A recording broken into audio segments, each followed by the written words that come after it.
ఓ బాధల తల్లి పరిశుద్ధ మరియమ్మ, మీరు మీ ప్రియ కుమారుడు యేసుక్రీస్తు శిలువపై అనుభవించిన బాధను కల్లారా చూశారు, కానీ మౌనంగా ఉన్నారు.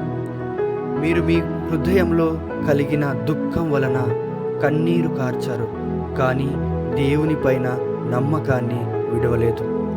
మీరు ఆనాడు కార్చిన ఆ కన్నీళ్ళే మా పాపాల విమోచనానికి కారణమయ్యాయి.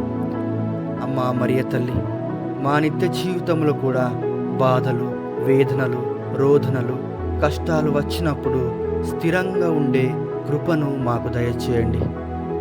మా కన్నీరు కూడా దేవుని కృపకు మార్గమయ్యేలా మమ్మల్ని దీవించండి. యేసుక్రీస్తు అనుభవించిన బాధను మీతో పాటు మేము కూడా అనుభవించే మనస్సును మాకు దయచేయండి తల్లి. ఆమేన్.